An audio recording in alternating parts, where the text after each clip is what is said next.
Hey guys, Asher coming at you today in Raid Shadow Legends. What's going on? Welcome to the video. Glad to have you here talking a little bit of Raid with yours truly today, as with every day here on the channel. So I was pulling some shards. I was on the fence on this fragment summon.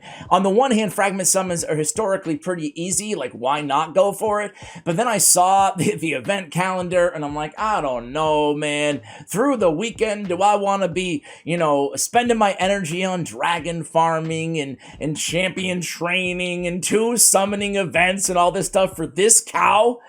I don't know. I was really on the fence, but you know what? I was at the gym earlier today, and I'm like, I'm just gonna open up I think I had like 20 ancient shards. I'm just gonna open them up just to kind of get towards the champion chase a little bit. And wouldn't you know, the very first freaking shard I pulled, it was Greathoof. It was the cow. Just do it! Make your dreams come true! All right, Plarian, fine. You're forcing my hand here to make a guide in this champion. That's exactly what I'm going to do today.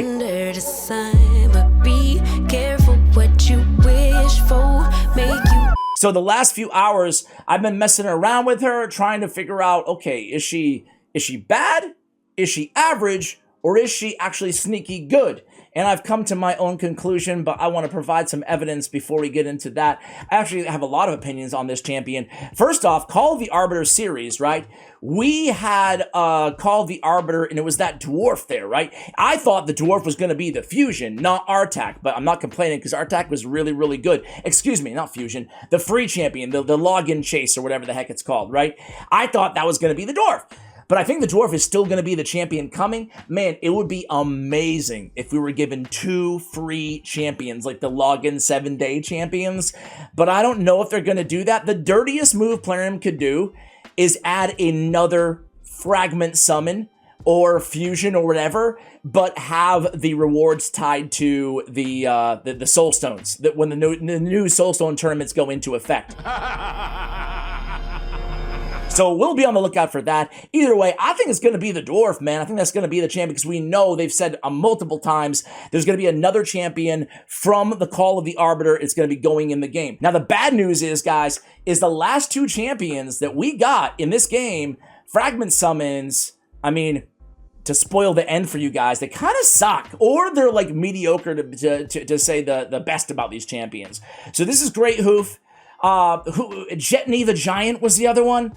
Man, I am not a fan of Jetney the Giant. Sometimes you make these guides kind of early on, and then you're surprised by a champion. You're like, okay, you know what? Jetney's not too bad. No. Jetney, I am not a fan of at all. I really dislike that champion. Kind of regret going for her. I guess I don't because it's like kind of my job to do so, but Greathoof, to me, is in a very similar camp, unfortunately, but it's not all bad on this champion. Let's take a quick look to see what the heck she does, right? So deprive on the A1, attack 1 enemy 2 times, each hit 50% chance of stealing a random buff. Not bad, that's kind of similar to like a Contra A1. On the A2, Greathoof Stampede. 3-turn cooldown, attacks all enemies, 100% chance win booked of decreased resistance. Fills this champion turn meter by 10% for each decreased resistance debuff placed by this skill. Okay, not a bad ability. I will say one thing though, the decreased resistance does require accuracy to land. When I see a decreased resistance, it's not bad. 2 turns on a 3-turn cooldown, so I'm not really super complaining about it. But boy, for the only debuff in her kit, granted, you do need accuracy here on the A1 too, but I would love to see this ability unable to be resisted, right?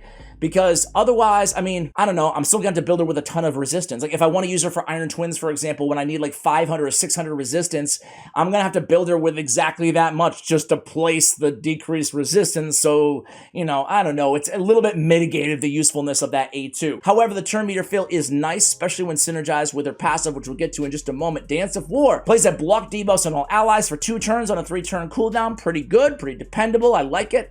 Also fills a turn meter of all allies by 20%. So this Dance of War is actually a really good ability, right? Especially for progression. Block debuffs, 2 on a 3-turn cooldown with the turn meter fill is really, really nice to have, right? On the passive, Hoof Beats fills this champion's turn meter by 5% each time an ally buff is removed, transferred, stolen, or expires. Basically, when a buff is no longer on a champion, she's getting that turn meter fill. And oh man, that is a strong passive. The problem is it's a super strong passive on a average legendary kit, in my opinion, right? Because think about if this champion did something like really good, like really amazing. That would be insane. You're going to see it, right? We're going to do a Hydra run in today's video. Boy, oh boy. If she was doing like a little bit more, she would just be getting, she could take so many turns is what I'm trying to say, right? The turn meter fill here, 10% for each decreased resist, and then it's just constant hoof beat. There's no cooldown here, right? It's just constant. You can see the, you know, the hoof beats passive over her head or whatever, over her body, whatever the heck it is. And it's just, it's constant, right? As long as, the more buffers you have on the team, the better for this champion, because anytime one falls off, she's getting turn meter increase. So she takes a lot of turns. Hence, I threw her in a relentless too, because now, I mean, she's just the absolute Energizer cow bunny. Energizer cow, I would say.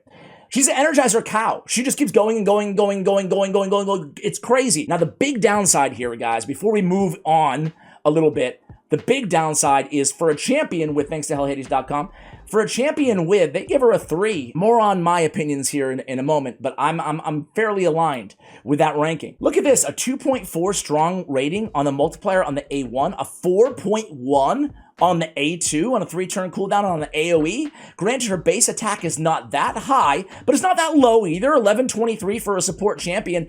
So I thought to myself, you know what? We'll throw some attack on the banner. We'll throw some crit damage on the amulet. We'll throw some more attack on the ring. We'll throw crit rate on the gauntlets. And we'll try to get some nice damage out of this champion too. Now we're talking, right? And boy, I'm just going to spoil it for you guys. She deals next to no damage. No, we have War Master on her as well. We're talking like a, you know, Duchess level damage. It's really, like, to me, taking that many turns with War Master alone and an AoE, the A1, geez, I thought she would, like, deal something, you know? I was figuring, like, maybe Contra type damage, maybe Archbishop Pinthroid type damage, you know, like a support, but like a nice little sneaky DPS option as well to fill out your team. Nah, she doesn't have that, unfortunately. So what I did was I built her very fast, too, because now she's fast, tons of turns, turn meter fill, some damage. Sign me up, right? 287 is a little bit low on the accuracy. We do have the accuracy masteries, though, to help out there. And everywhere I've used her so far, if I was going for Iron Twins, I would have to bump it up way higher, right? If I was gonna say if I was gonna use her in the arena, she's not good in the arena, guys. Don't use her in the arena, right?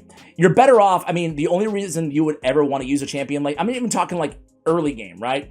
I mean, a decreased resist, that's not enough. It's just a decreased resist. It's not enough. Just build your debuffer with more accuracy. I think you'll be better off than wasting a whole spot just on that. So, arena, super underwhelming. Here's the masteries that I went with, guys. Again, just went down the left-hand side, went down to War Master, and then on the support tree, I picked up, like, everything, basically. All the accuracy stuff. Most importantly, I would say, these 4 masteries, right? Well, I guess War Master, you know, I'll move out of the way, but you guys can see. So, War Master down the left-hand side. 4 most important masteries in this champion. Rapid response, 30% chance of increasing the turn meter by 10% when a buff cast by this champion is removed or expires. Again, it's all about turn meter with this champion. So the more that we can get, the merrier. And then Arcane Celerity, same thing, but with a debuff, right? I say this, God, I'm going to say it tomorrow's video too, so I apologize for repeating it back-to-back videos. Tomorrow, by the way, oof, my like favorite champion in the game spotlight. I'm really happy with that one. Probably gonna be like 10 times better than today's video, so check it out. the debuff, these are 2 really important, I just love them. I love these 2 masteries. Same thing with Cycle of Revenge, these turn meter boosting masteries, provided you're not on a speed tune team, obviously, right? And then we go down, the other 2 important ones are Lasting Gifts, extend the duration of that block debuffs. However, I will say, with her taking so many turns, plus the Relentless, she has it up more often than not on the rest of your team, right? And then Master Hexer as well, of course, that decreased resistance, we'd love to extend that so it's up basically all the time or as often as possible. So those are the important masteries on this champion. I did pick up Lore of Steel, although I only have 1 speed set in terms of basic sets on this champion. I have speed on the boots, obviously. I have HP flat stat on the chest, but I did get an HP percentage roll on the Ascension, and it's a triple roll speed, so I'll take it, right? This is why you always roll up your speed gear no matter what. You know, I mean, flat stat, I would never roll it up if it wasn't speed. set, but I did, and it worked out for me, right? So I have speed on the weapon as well. So again, trying to make her fast, and that's it, right? Just, is there any lore? No, there's no. They should introduce champions, especially fragment summons and fusions, with lore. Why not, right? I want to hear the backstory of this cow.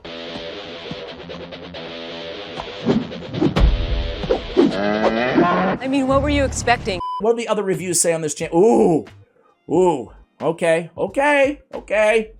All right, so let me go ahead and I'm going to share all my opinions. I'm going to go to Hydra in a moment. But first, I'm going to throw her on a random Doom Tower floor, right? I don't know. I don't want to go too high here. Okay, this is cool. This is the team I was playing around with. So, you notice I put her with Seer? That's because every time Seer uses Karma Burn, she's basically going to immediately proc close to an extra turn. Because think about all those buffs we're removing. They're all 5% turn meter boost, right? So she is actually a kind of cool champion to go with Seer. But this is the story of the cow to me, right? You guys can take a look at her in the background here. She is right there. So take a look at all those, all these passive procs, right? Boost turn meter times 1,000,000, right? The only thing is you know, it's good against bosses, but against waves, I mean, but look at that. I mean, that's crazy. And I put her with a bunch of buffers, so she's just getting constant turn meter. But again, anyway, I digress. Let me get to the point here. She would be the ultimate Seer activator champion because of taking extra turns, especially against bosses, if she brought more buffs to the table, but she only has one, so she's not really, right? She'd be the ultimate debuff kind of table setter if that decreased resistance wasn't resistible. You know, so much easier. A lot of the decreased resistance champions have it unresistible. I would have loved that. It wouldn't have made her like super strong or anything like that. Just a little bit easier to build, especially for people who are going to take or get the most use out of this champion, which are like early to mid game players, right? Before I get to that, third thing, right? Ultimate control champion if she had an AoE on the A1, right? And she wouldn't be broken at all. She wouldn't be as good as Eric's if she had an AoE on the A1, right? So why not give her a little bit more, Plarium, a little bit more, right? If she had an AoE on her A1, she would be great for control because she's taking so many turns. She has that passive in a provoke set, in a stun set. She would be really, really solid there, especially for Hydra Provoker or something like that, right? You can get some nice utility out of her. Again, it really has to do with her passive. So those are all the bad news. Who is she good for? She's good for progression players, right? I'm talking like early to mid game. But the only problem is she worth your books in early to mid game or if you're a free to play player? That's the problem. More on that in a moment. But what is she good at? She keeps block debuffs up almost all the time, right? Because of so much turn meter fill. No, I don't want to climb the whole tower. Easy. You can see, look at that damage, man. Archmage helmet built with no crit rate barely is doing, you know, 40k more damage. Tagore the Reviver is out damaging her by 100,000. Again, no damage from this champion at all, right? We don't need damage from all our support champions, but it would be nice to have on a champion like this, to me. She helps with accuracy requirements because of the decreased resistance, so that's nice to have too for early and mid-game players. And she turn meter boosts your team like crazy, right? A lot of turn meter boosts, which is really nice. Why? Because of that A3 ability, block debuffs and the 20% turn meter, but she gets back to that ability really quickly because of that passive. So it's nice. She kind of keeps the team going a little bit. You know, the cow motor thing that I said earlier, weirdly. If I pull this champion on my mini account, right, my close to semi-sort of free-to-play account, not really, $40 I spent on the account. I don't know. Actually, I do know. I don't think I'd book her. And this champion kind of has to be booked to get her utility. This is all a moot point. Huh. A moo point? It's like a cow's opinion. It's moo. She's not an arena champion you can just not book and use one skill and be happy with that. You have to book her. And I'm not using that many legendary skill tomes on a free-to-play account or a you know, a very low spending account, an early game account. I'm saving my books for champions like Artak, you know, champions who are really going to make a profound impact on my account. Even so, the Drakes or Vizixia Unbowed, like those type of champions that we get for free anyway. I'm not wasting books on this champion. So overall, I hate to say it, only 6 ratings so far on this champion. But I kind of agree. I would say like average to below average overall. I'm really hoping for a much better champion.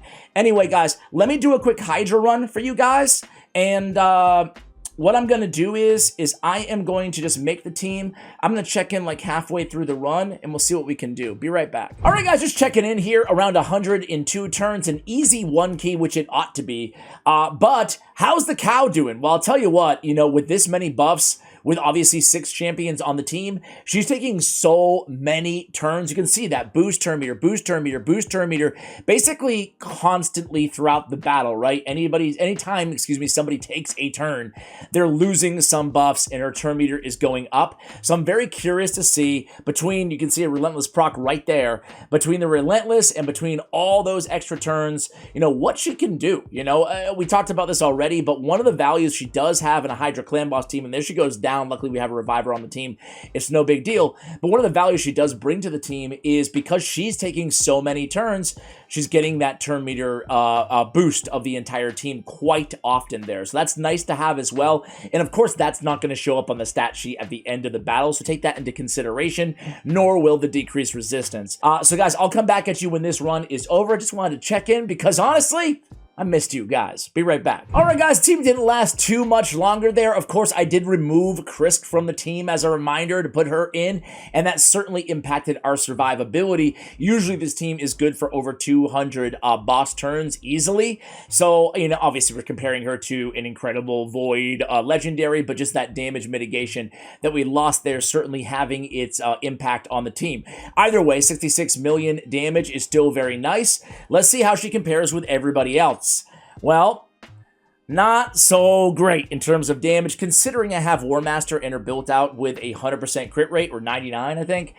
So really not looking for any damage at all from this champion, even despite those multipliers. Again, they were a 4.1 multiplier, which you'd think, with the attack that we have on her, would result in a little bit better on a 3-turn AoE, but that's just not the case. Sometimes, you know, compare her to like a Contra the Cyclone. Maybe that's an unfair one. Maybe like an Archbishop Pinthroy. Like on this team, for this amount of time, he would be at least double that damage, you know, at least double that damage. So, you know, maybe a bad comparison considering how different their kits are. I'm just trying to compare to other support champions. Certainly nothing in the way of damage from this champ, but, you know, enough to bring to the table to justify use case. We already talked about it here, but TLDR, I think that the cow is good for progression, good for kind of early stage and mid stage Hydra Clan Boss, maybe a little bit beyond that as well, kind of a flex role, but leaves a lot to be desired, guys. I can't wait to see what the other